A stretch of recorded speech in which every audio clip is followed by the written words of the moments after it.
오늘은 자연의 품에 안겨 평온한 휴식을 취하고 싶은 분들을 위해 산자락에 위치한 아주 아늑하고 매력적인 전원주택 한 곳을 소개해 드리려고 합니다. 이 집은 복잡한 도심을 떠나 나만의 쉼터를 찾으시는 분들에게 좋은 선택지가 될 수 있는 곳입니다. 무엇보다 가격이 메가톤급으로 메리트가 있습니다. 무려 2억 6천만 원대였던 물건이 현재는 9천만 원대까지 뚝 떨어져 있습니다. 숫자상으로만 봐도 무려 1억 7천만 원이라는 어마어마한 금액이 내려간 셈입니다.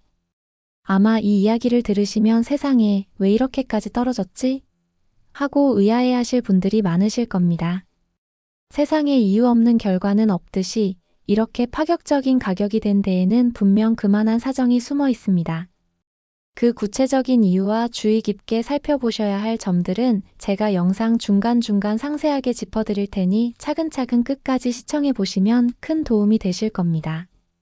지금부터 원데이 경매와 함께 랜선 임장을 시작해 보겠습니다. 구독과 좋아요 한 번씩 부탁드립니다. 먼저 이 집으로 찾아가는 길인 도로 여건부터 살펴보겠습니다. 전원주택을 고를 때 가장 걱정하시는 부분 중 하나가 바로 접근성일 텐데요. 본건은 운전하기 아주 편리한 환경을 갖추고 있습니다. 시원하게 뻗은 왕복 2차선 국도를 타고 기분 좋게 달리다 보면 본건으로 진입하는 골목길이 나타납니다. 비포장 흙길이 아닌 이곳은 진입로 전체가 매끄러운 아스팔트로 깔끔하게 포장되어 있습니다. 특히 본건은 도로에 바로 접해 있기 때문에 집 앞까지 차량이 들어오는데 아무런 걸림돌이 없는 도로 조건을 갖추고 있습니다. 이제 집의 입구라고 할 수 있는 대문 쪽을 한번 보겠습니다. 이 집은 별도의 담장이나 대문이 설치되어 있지 않은 개방형 구조를 취하고 있습니다. 누군가에게는 보안이 걱정될 수도 있겠지만 오히려 시야가 확 트여 있어 답답함이 없고 주변 경관과 자연스럽게 어우러지는 형태입니다.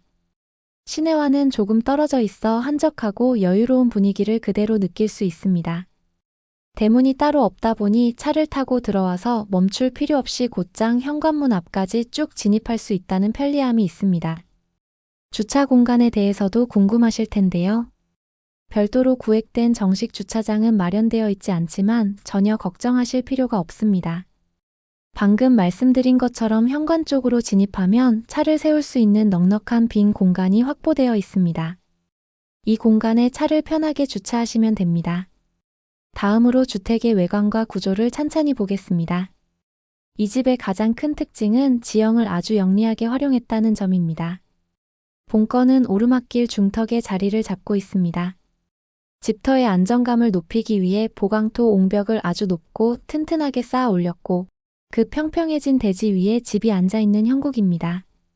이렇게 도로보다 한참 높은 위치에 집이 있다 보니 거실에서 바라보는 조망이 막힘없이 시원하게 터져 있고 밖에서는 집안이 들여다 보이지 않아 사생활 보호 측면에서도 아주 우수한 구조를 자랑합니다. 건물은 2016년 9월 13일에 사용 승인을 받은 이제 딱 10년 차에 접어든 집입니다. 구조를 보면 ALC 블록 구조의 경량 철골 지붕을 얹은 단층 건물입니다. 여기서 ALC 블록이라는 용어가 생소하실 수도 있는데 쉽게 설명해 드리자면 미세한 기포가 촘촘하게 형성된 경량 기포 콘크리트 블록입니다. 일반 콘크리트보다 훨씬 가벼우면서도 단열 성능이 뛰어나 겨울엔 따뜻하고 여름엔 시원하며 불에 강한 내화성과 소음을 차단하는 차음 성능까지 두루 갖춘 자재라고 보시면 됩니다. 또한 계단을 오르내릴 필요 없는 단층 건물이라 무릎이 안 좋으신 어르신들이나 다리가 불편하신 분들도 편안하게 거주하기에 딱 좋은 집입니다. 외벽 마감을 보시면 붉은색과 블랙 색상이 세련되게 혼합된 벽돌형 타일로 마감되어 있어 중후하면서도 따뜻한 느낌을 줍니다. 창호는 화이트톤의 이중 하이샤시를 사용해 단열에 한 번 더 신경을 쓴 모습입니다. 집 주변으로는 니은자 모양으로 아주 넓게 나무 데크가 설치되어 있습니다. 이 데크는 현관 입구부터 거실 앞마당까지 길게 이어져 있어 동선이 매우 편리합니다. 특히 거실 앞쪽 데크는 폭이 꽤 넓게 빠져 있는데 현재 소유주분께서는 이곳에 차양막을 설치하고 아래에 테이블을 놓아 야외 휴식 공간을 만들어 두셨습니다. 가족들과 삼겹살 파티를 하거나 지인들을 초대해 바베큐를 즐기기에 좋은 장소입니다. 이 데크는 옆쪽 텃밭으로 이동하는 길 역할까지 겸하고 있어 아주 실용적입니다. 데크 외에도 앞마당 쪽에는 시멘트로 마감된 평평한 공간이 길게 나 있습니다. 이 공간은 필요에 따라 다용도로 활용하시면 좋고, 현재는 수도시설과 싱크대를 설치해 두어 텃밭에서 갓 수확한 채소를 씻거나 정원에 물을 주는 용도로 요긴하게 쓰고 계십니다. 그리고 주택 본체 바로 옆을 보시면 다크 그레이 색상의 징크 판넬처럼 보이는 확장된 건물이 하나 더 붙어 있습니다. 본체와는 완전히 다른 분위기의 경량 철골조 건물인데, 이 부분의 상세한 내막은 잠시 후 평면도를 보며 다시 설명해 드리겠습니다. 마당과 텃밭 이야기도 빼놓을 수 없습니다. 사실 이 집은 넓은 잔디 마당은 따로 없습니다. 대신 앞서 말씀드린 나무 데크와 시멘트 포장 공간이 마당 역할을 대신하고 있어 관리가 매우 수월하다는 장점이 있습니다. 그리고 집 옆쪽을 보시면 전원 생활의 꽃이라 할 수 있는 텃밭 공간이 마련되어 있습니다. 크기가 상당히 넉넉해서 웬만한 채소는 충분히 자급자족할 수 있는 수준입니다. 주거 공간과 텃밭이 명확히 분리되어 있으면서도 바로 옆에 붙어 있어 동선이 짧고 효율적입니다. 이제 이 집이 앉아있는 땅의 정보를 지적도를 통해 확인해 보겠습니다. 본건 토지는 총 한 필지로 구성되어 있으며 지적도상 기호 1번으로 표시된 땅이 바로 오늘 소개해 드리는 본건의 대지입니다. 이 땅의 지목은 대지로 설정되어 있으며 현재는 단독주택의 건부지로 실제 이용되고 있습니다. 지형을 살펴보면 주변의 인접도로와 비교했을 때 다소 높은 곳에 위치한 고지대의 완경사지임을 알 수 있습니다. 이 경사진 땅을 깎고 다져서 평탄화 작업을 거친 뒤 현재의 주택을 지어 사용하고 있는 상태입니다. 땅의 전체적인 모양은 사다리꼴 형태로 길게 빠져 있는 모습입니다. 그나마 다행인 점은 주택 본체가 땅의 모양 중 비교적 반듯한 네모 부분인 뒷부분에 잘 배치되어 있다는 점입니다. 그래서 집 앞쪽으로 남는 세모난 형태의 땅을 현재 텃밭으로 알차게 활용하고 있습니다. 그런데 여기서 주의 깊게 보셔야 할 점이 있습니다. 실제로 현장에 가서 확인해 보면 지적도상에 나타난 세모난 땅의 일부가 마치 잘려나간 것처럼 보인다는 사실입니다. 이는 본건 땅 전체를 옹벽이나 축대로 모두 올리지 않았기 때문입니다. 땅 전체를 평평하게 보강토로 쌓지 않다 보니 육안으로는 경계가 어디까지인지 정확히 분간하기 어렵습니다. 측면에서 바라보았을 때 주택이 서 있는 곳보다 확연히 낮게 축대가 쌓여 있는 부분이 확인되는데 정황상 이 지점까지가 본건 땅에 포함될 것으로 추정됩니다. 현재 이 잘린 것처럼 보이는 부분은 잡초가 우거져 있어서 땅이 평평하게 고르게 되어 있는지 아니면 경사가 심해 쓰지 못하는 땅인지는 육안으로 확인이 불가능합니다. 만약 이 부분이 평평하게 정돈되어 있다면 추가적인 텃밭이나 창고 부지로 활용하기에 아주 좋겠지만 현재는 확인이 안 되니 현장 조사 때 반드시 직접 체크해 보셔야 합니다. 이렇게 경계가 불분명하고 지적도상의 면적을 온전히 활용하지 못하는 것처럼 보이는 점이 아마도 이 물건이 여러 번 유찰된 주요 원인 중 하나일 것입니다. 따라서 관심이 있으신 분들은 낙찰 후에 정확한 땅의 범위를 확정하기 위해 경계 측량 검사를 반드시 해보시는 것을 추천드립니다. 참고로 본건의 서측으로는 폭 약 4m 내외의 포장도로와 접하고 있어 차량 진입에는 문제가 없습니다. 전체 토지 면적은 555제곱미터로 평수로 환산하면 167.88평에 달하는 넉넉한 면적입니다. 또한 용도지역은 계획관리지역으로 지정되어 있습니다.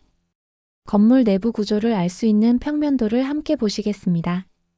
이 집의 면적은 91.83제곱미터로 약 27.77평입니다. 내부에는 현관, 거실, 주방, 식당, 화장실 2개, 방 2개, 그리고 다용도실과 보일러실이 배치되어 있습니다. 특이한 점은 현관을 들어섰을 때 거실이 바로 보이는 구조가 아니라 중문을 열면 양옆으로 방이 배치된 복도 형태를 띈다는 것입니다. 오른쪽에 작은 방이 있고 왼쪽에는 안방이 있는데 안방이 넓게 빠져 있으며 전용 화장실까지 갖추고 있어 생활이 편리합니다. 복도를 지나 안으로 들어가면 가족 공동 공간인 거실과 주방이 나옵니다. 주방 싱크대는 깔끔한 일자 형태인데 조리 공간이 다소 협소할 수 있는 점을 보완하기 위해 옆쪽으로 넓은 식당 공간을 따로 마련해 두었습니다. 아까 밖에서 보았던 그 다크그레이 색상의 확장 건물이 바로 이 식당 공간입니다. 본체 내부와 자연스럽게 연결되어 있어 공간을 넓게 쓸 수 있습니다. 식당 앞쪽에 다용도실과 보일러실은 집 내부에서 직접 들어가는 문은 없고 데크를 통해 외부에서 진입하는 구조이니 참고하시기 바랍니다. 집 뒷면에는 잡동사니를 보관할 수 있는 작은 창고도 하나 더 있습니다. 전체적으로 면적이 크지는 않지만 공간 구성이 알차서 세컨하우스로 쓰시거나 부부 혹은 1인 가구가 살기에 아주 적당한 규모입니다. 거실 방향은 남서향에 가까운 서향이라 오후 늦게까지 따뜻한 햇살이 깊게 들어오는 구조입니다. 다음은 임차인 현황입니다. 이 부분은 권리 분석상 매우 깨끗합니다. 매각 물건 명세서를 확인해 본 결과 현재 기록된 임차인은 전혀 없습니다. 소유주가 직접 거주하고 있는 것으로 파악되며 실제로는 주말 농장이나 세컨하우스 형태로 이용 중인 것으로 보입니다. 따라서 낙찰을 받으신 후에 임차인에게 보증금을 물어주어야 한다거나 하는 복잡한 권리 관계는 없으니 안심하셔도 좋습니다. 주변 환경도 한번 훑어보겠습니다. 이곳은 전원주택들과 논밭, 울창한 자연림이 어우러진 아주 전형적이고 평화로운 마을입니다. 본건 바로 옆이 산이라 인근에 묘지가 있기는 하지만 거리상으로 꽤 떨어져 있고 큰 나무들에 가려져 있어 집 안에서는 전혀 보이지 않으니 크게 개의치 않으셔도 될 것 같습니다. 그리고 옆 부지들은 단독주택이 들어올 수 있도록 깔끔하게 택지 조성이 완료된 상태라 앞으로 마을 분위기가 더 정돈될 것으로 보입니다. 집 앞으로는 맑은 천이 흐르고 있어 주변에 예쁜 펜션들도 많고 아침 저녁으로 물소리를 들으며 산책하기에도 좋은 환경입니다. 교통과 편의시설 위치도 중요합니다. 대중교통의 경우 큰 길가로 나가면 버스 정류장이 있습니다. 본건에서 정류장까지는 약 434m 거리로 성인 걸음으로 6분 정도면 충분히 도착할 수 있는 가까운 위치입니다. 다만 시내권이 아니기 때문에 버스 배차 간격이 150분에서 270분 정도로 매우 깁니다. 가급적 자차를 이용하시는 편이 훨씬 편리할 것으로 보입니다. 생활 편의시설인 마트는 약 4.7km 떨어져 있습니다. 차로 이동하면 딱 6분 정도 걸리는 거리입니다. 전원 생활을 하면서 10분 이내 거리에 장을 볼 수 있는 마트가 있다는 것은 생활 편의성 측면에서 아주 큰 장점입니다. 이 집의 또 다른 매력은 주요 도시들과의 거리입니다. 지도를 보시면 홍천, 여주, 원주, 경기도 광주, 가평, 그리고 서울까지 사방으로 연결되는 요충지에 있습니다.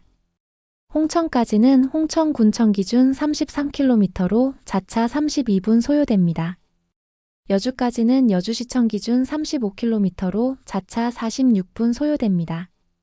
원주까지는 원주시청 기준 44km로 자차 46분 소요됩니다. 경기도 광주까지는 광주시청 기준 61km로 자차 54분 소요됩니다.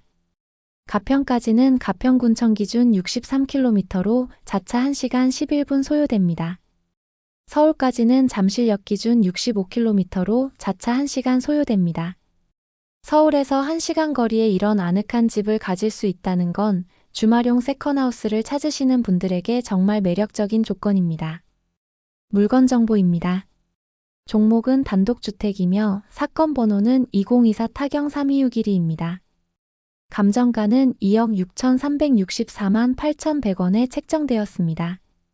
본건 주택 있는 땅 평당 가격은 98만 5,128원에 책정되었으며 제시외 건물 제외 주택 평당 가격은 353만 7,206원에 책정되었습니다. 최저가는 9,043만 2천원이며 보증금은 904만 3,200원입니다. 주소 위치는 경기도 양평이며 상세한 주소는 더보기를 참조해주세요. 토지 평수는 167.888평이며 건물 평수는 27.779평입니다. 사용 승인일은 2016년 9월 13일이며 매각일자는 2026년 1월 7일 수요일에 수원지방법원 여주지원에서 진행됩니다. 본건은 최초 감정가 대비 무려 65.7%라는 파격적인 하락폭을 기록하며 현재 9천만 원대까지 내려와 있는 상태입니다. 금액으로 따지면 무려 1억 7천만 원이나 떨어진 셈인데요. 이렇게까지 가격이 큰 폭으로 하락한 데에는 앞서 짚어보았던 몇 가지 명확한 이유가 복합적으로 작용했을 것으로 보입니다. 가장 먼저 떠올릴 수 있는 점은 바로 토지의 효율성 문제입니다. 지적도상으로는 167평이 넘는 결코 작지 않은 땅이지만 실제로 현장에 가보면 땅의 모양이 사다리꼴로 길게 뻗어 있는 데다 앞쪽 세모난 부분의 일부가 축대 아래로 잘려나간 듯한 형태를 띠고 있습니다. 이렇게 육안상으로 경계가 불분명하고 잡초가 우거져 있어 실제 가용 면적을 한눈에 파악하기 어렵다는 점이 입찰을 고민하게 만드는 심리적 저항선이 되었을 가능성이 큽니다. 즉, 내 땅이지만 온전히 다 쓰지 못하는 부분이 있을 수 있다는 불확실성이 가격 하락에 영향을 주었을 것입니다. 두 번째로는 건물의 규모입니다. 주택 면적이 약 27.7평으로 넓은 평수를 선호하는 분들에게는 다소 작게 느껴질 수 있는 크기입니다. 물론 1인 가구나 부부 또는 주말마다 휴식을 취하러 내려오는 세컨하우스 수요자들에게는 관리가 편한 최적의 규모일 수 있습니다. 하지만 160평이 넘는 넉넉한 대지 면적과 비교했을 때 주택의 크기가 상대적으로 아담하게 지어졌다는 점이 넓은 평수의 주거 공간을 선호하는 일반적인 입찰자들에게는 다소 망설여지는 요소로 작용했을 수 있습니다. 또한 사용 승인을 받은 지 10년이 된 건물이라는 점도 신축을 선호하는 분들에게는 고려 대상이 되었을 것입니다. 하지만 이러한 단점들을 모두 고려하더라도 현재 9천만 원대라는 가격은 분명히 시선을 끄는 지점입니다. 단열과 내화성이 뛰어난 ALC 블록 구조로 지어진 튼튼한 집을 1억 원도 안 되는 금액으로 접할 수 있다는 것은 흔치 않은 상황이기 때문입니다. 게다가 별도의 큰 정원 관리 없이도 전원 생활의 정취를 느낄 수 있는 데크 공간과 수도 시설이 완비된 텃밭, 그리고 차량 진입이 매우 용이한 포장도로 여건까지 갖추고 있습니다. 또한 입지적인 면에서도 서울에서 자차로 약 1시간 내외면 도착할 수 있다는 점과 홍천, 여주, 원주 등 주요 도시들과 인접해 있다는 점은 이 집이 가진 숨은 매력입니다. 집 바로 앞에 흐르는 청과 주변의 산세는 도심에서는 느낄 수 없는 평온함을 선사해 줄 것으로 보입니다. 결론적으로 이 집은 완벽한 조건을 갖춘 물건이라기보다는 명확한 장점과 단점이 공존하는 물건입니다. 따라서 주변 시세가 실제로 어느 정도 형성되어 있는지, 그리고 현재의 최저가가 정말로 매력적인 수준인지에 대해서는 반드시 직접 발품을 팔아 시세 조사를 진행해 보셔야 합니다. 또한 경계가 불분명한 토지 문제는 낙찰 후 경계 측량을 통해 해결해야 할 과제이기도 합니다. 실거주를 목적으로 하는 소가족분들이나 일상의 고단함을 잠시 내려놓고 쉬어가는 나만의 세컨하우스로 활용하기에도 이 집이 가진 구조와 지리적 조건은 충분히 검토해 볼 만한 선택지가 될 것 같습니다. 9천만 원대라는 가격이 과연 이 모든 리스크를 상쇄할 만큼의 가치가 있는지 현장에 방문하셔서 옹벽 위에서 내려다보는 풍경과 집의 상태를 꼼꼼히 확인해 보신 뒤 신중하게 결정하시길 바랍니다. 다음번에도 좋은 물건으로 찾아뵙겠습니다. 지금까지 영상을 시청해 주셔서 감사합니다.